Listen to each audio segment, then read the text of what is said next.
over the especially the last decade, veganism, plant-based diets, have got a little bit conflated. And I think people coming into the movement not always clear what these terms really mean. So part of this talk is to just kind of clarify and talk about really what it means to be vegan. What does veganism really mean? How do we interpret it? What makes you vegan and what doesn't? And how does that tie in with plant-based diets? What does animal rights mean? What is the animal rights position? How does that apply? Can we have animal rights running with human rights? Is veganism about human rights as well as animal rights? What is it about? Is it about a diet? Is it about a lifestyle? Is it about a position, a philosophy? So I think the first thing I'd say about veganism, obviously it's a word that came about I think in the 1940s. And it was a gentleman called Leslie Cross, whose son, John Cross, is still alive. John is 80, is a lifelong vegan. And John was present when the word vegan was first established by his father, Leslie Cross, who had been chatting with a number of people, including Arthur Ling from Plamill, and of course Donald and Dorothy Watson, Elsie Shrigley, some of the leading people, if you like, at the time. And it was Leslie who came up with the word vegan, which was, the beginning and the end of vegetarian. And that word got adopted. But it was only in 1979 that really anybody attempted a definition of the word vegan that was really established, if you like. And then that was updated again in 1988 by the Vegan Society. And we've got to this point now where we see veganism is a way of life or philosophy that seeks to end the use of animals, is in a nutshell. So the first thing we should recognise is that veganism centres animals. Veganism is essentially a justice movement. I would describe it really as a position. It's a position that we take against the willful commodification of all animals. So the key words there, the first word is position, which means it's a mindset. If you like a philosophy, you can take a position against something. It can be a principled position, and from that position, then your lifestyle choices align with that position. So essentially, we would say that veganism is a position or a philosophy or a way of life, and it's focused around not using animals. So the key word there is use, or commodification, as I like to use. It's not about how we treat animals. It's the fundamental injustice of animals being used as commodities. And that's the key understanding to veganism, is that animals are not ours to use. And of course that's slightly different from plant-based diets. We talk a lot about plant-based diets, plant-based food systems, and of course plant-based diets, plant-based food systems and plant-based lifestyle choices are aligned with veganism, but they're not the same. So, when we talk about plant-based diets, obviously plant-based diets are diets based on plants. They don't have animal products involved, so they're obviously suitable for vegans. But plant-based diets are not veganism in themselves, because veganism encompasses all animals. So veganism is a position we take against the use of all animals. So that includes animals for use in laboratories. It includes animals being used for entertainment. It includes animals being used for clothing. But basically any purpose as well as being used for food. And it's very important that veganism stands for that, all animals. We're opposed to the use of all animals. Sorry, I keep getting somebody phoning me up trying to ignore that phone call, but there we go. Hopefully they'll take the hint and stop calling me. So that's what veganism is, and obviously plant-based diets are a really important part of that, but they're not the be-all and end-all of veganism. Veganism is a position where obviously plant-based lifestyles are diets. So plant-based lifestyles and diets are something slightly different. So there is been a bit of a tendency in the movement to kind of conflate these two. Quite often, mainstream refer to veganism as a diet. It is a diet, but it's more than a diet, and that's the important thing to remember, that it includes all of these aspects, and that's the nature of veganism and plant-based diets. So it's also important to remember that veganism is actually underpinned by the animal rights position. So animal rights, what do we mean by animal rights? Well, of course, animal rights has slightly been hijacked to be used as a kind of, the animal rights movement or an animal rights protest. Quite often used in the media to be quite an animal rights extremist or an animal rights, something or other. What we actually mean by animal rights, the meaning has somewhat got lost, and really animal rights should be credited to the development by people like Tom Reagan in the movement, who 40 years ago wrote a fabulous book about animal rights. When you look back at history, you can go way back 1,000 years to a gentleman called al-Mahari, who wrote poetry. He was a Syrian poet, and al-Mahari wrote about the philosophy of veganism. And so there was already that philosophy, that position, if you like, emerging. And of course, with the many cultures across the world, Jain culture, to a degree, Rastafari culture, these have all embraced some of this philosophy and positions of sort of non-violence. But when we really come down to animal rights, what do we mean? Well, the rights-based position underpins veganism, and it's simply that recognising that animals are individuals and they're rights bearers. They have a right not to be commodified, and that's the key to animal rights. It's not about legal rights or other rights, it's just that one fundamental right that animals are not ours to use as commodities, and animals have a right not to be commodified in the same way as humans do, and to that extent it's an extension of the human rights position. And as you probably know, human rights and not using humans as commodities is understood across the world. Every government subscribes to that across the world, although only in principle, not always in action, as we know. But the understanding is that humans are not to be commodified.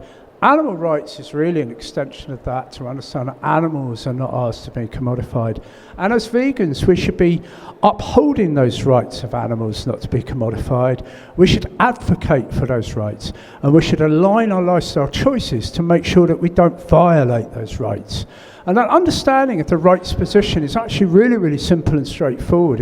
It's not a complex issue. It's pretty straightforward. Animals have a right not to be commodified. That's the key. And so when you apply that to veganism, basically then veganism becomes, in many ways, a sort of set of lifestyle choices that reflects that position, upholds those rights.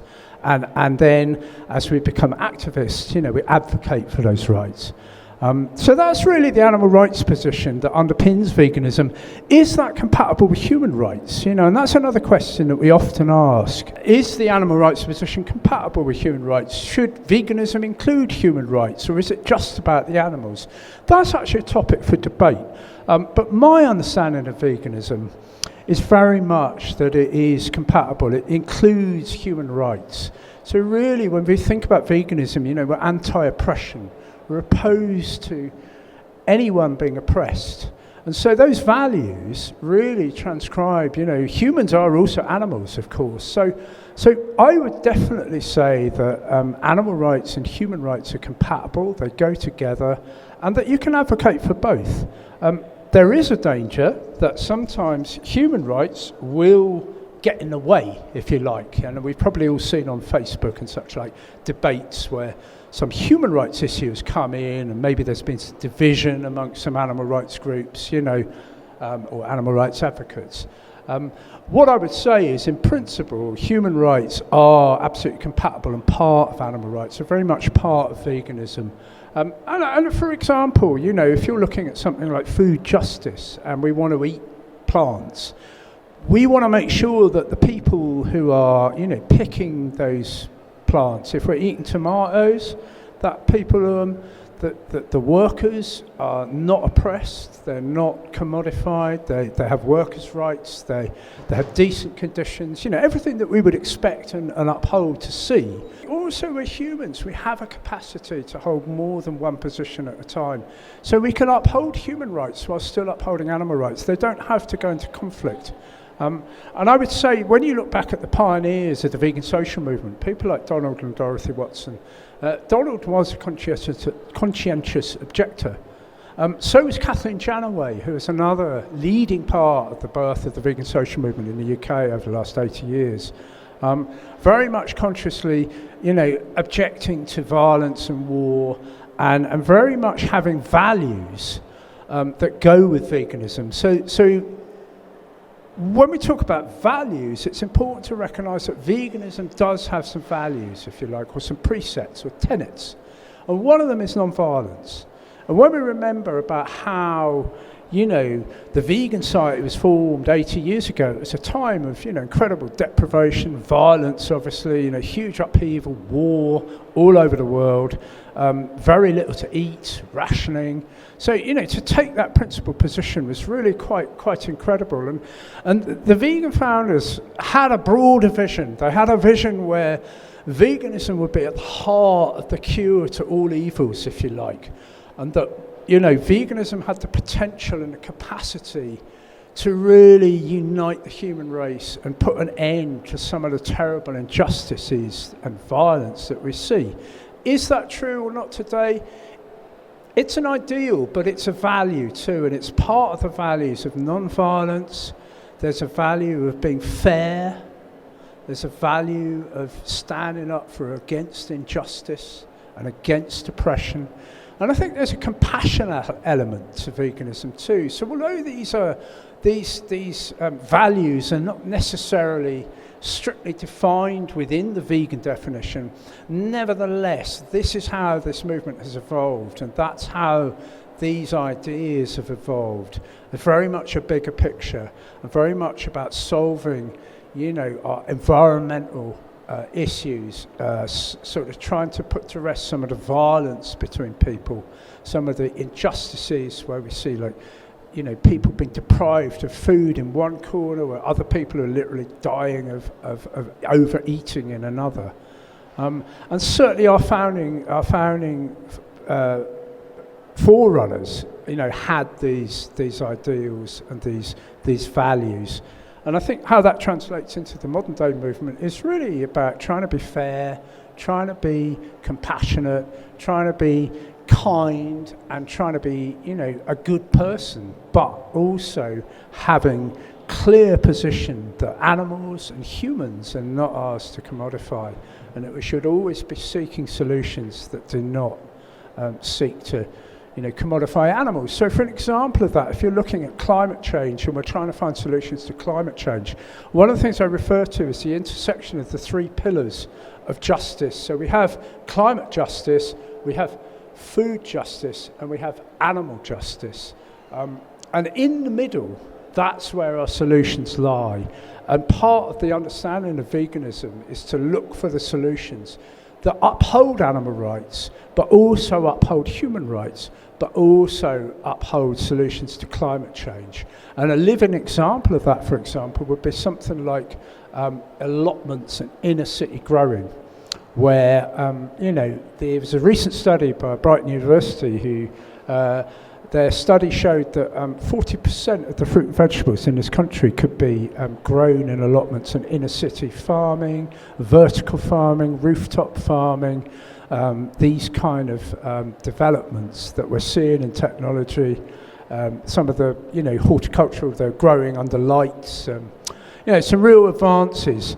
And the beauty of this solution is obviously from a climate change perspective, it's plant-based, but it's also no travel. It's a lot less travel. If we're growing in London, say, for example, we've got a lot of food being grown in London. Literally, for example, in New York, there's over 500 rooftop farms in New York City where they're growing farms on the top of the skyscrapers. So literally the food has just got to go down the elevator shaft to the street to be consumed. So there's this minimal road travel and transport. Right now, the juice bar there, they're flying in blooming oranges from South Africa. That's not really a solution that we need. The solution for this is to seek solutions that lie in the centre of that intersection of those three pillars of justice. The beauty of allotments is also not only does it cut all sorts of climate emissions. Obviously, we're not using animals. We're also increasing the natural habitats, and that's improving conditions for free living animals, insects and such like, and of course we know the importance of that. But then when we look at food justice too, there's people without enough to eat, and food sovereignty is a real issue. It's a really important pillar of justice for this planet. And the beauty about allotments, inner city growing, urban growing, is that this gives back sovereignty to the actual people in those neighbourhoods. There's going to be people who are not only growing the food, but they're also distributing it. They're making sure that everybody's got access to good, healthy, sustainable plant-based options. And that's as important, really, as making sure that we're not using animals. So that idea that at the heart of those three pillars of justice, that's where our solutions lie. And they therefore uphold all of those values, and they don't violate the rights of anyone. That's where we're looking for the solutions. So I point to some of those values as being an intrinsic part of veganism. And my last bit really then comes to is, well, okay, so how do we frame this? What does veganism mean in terms of an optic? How do we present veganism to the masses, if you like? How do we talk about veganism in the media? How do we make sure that we're inclusive? How do we make sure that no one's excluded from this, and that veganism isn't seen as to be, something unattainable, or something only for wealthy people, or only for, certain sectors of society? So there's actually some really interesting work being done by a group called the Animal Think Tank, and I'll point you in their direction. They're studying not only other social justice movements, but also how we frame veganism, looking at narratives, looking at messaging, researching what messages resonate with people. How do we frame veganism if we want to attract more people to going vegan? And of course, that's the key for the growth of the movement, is to get more people. And if we're serious about net zero, and if we're serious about animal liberation, then clearly we need a big shift towards veganism, and we need it pretty rapidly. So the traditional way of framing veganism has always been really vegan for the animals. So, a lot of people will subscribe and say, why are you vegan? Say, well, I'm vegan for the animals. I don't want to see animals suffer. I don't want to see animals being commodified. I'm opposed to the use of animals. And veganism is all about the animals. It's not about any human issues. It's nothing to do with health or environment or food supply. It's about the animals. There's a growing trend, though, if you like, of framing veganism what we call as holistic veganism. And the idea of holistic veganism is that it does include all those aspects. So all the benefits of plant-based diets come in under the umbrella of being vegan. And veganism then becomes as much about self-transformation as it does about not using animals. And I think that's really important. And I think it's an evolution of the understanding of veganism. And I want to point out here that holistic veganism is very clear that the underpinning principles are animals are not ours to commodify. But once that position is accepted and articulated and advocated for, then yes, some of us are vegan for the planet. Some of us are very concerned about the planet. We're more concerned about the planet and climate change than we are about animals or human health. That's fine. That can still be included under the umbrella of veganism, as long as that we don't throw animals under the bus in doing so. So whilst we retain that core principle to veganism, that veganism is not using all animals, then we can evolve a bit further into the self-transformation. There's a famous saying by Lao Tzu, the Chinese philosopher, that, if you want to transform the world, you want to transform yourself. And the gift of self-transformation is the powerful gift that you can give whilst you're alive. And I subscribe to that. And I think the concept of holistic veganism is that once we accept that animals are not ours to commodify, then we can include all those benefits of plant-based diets. So we can talk about being vegan for your health.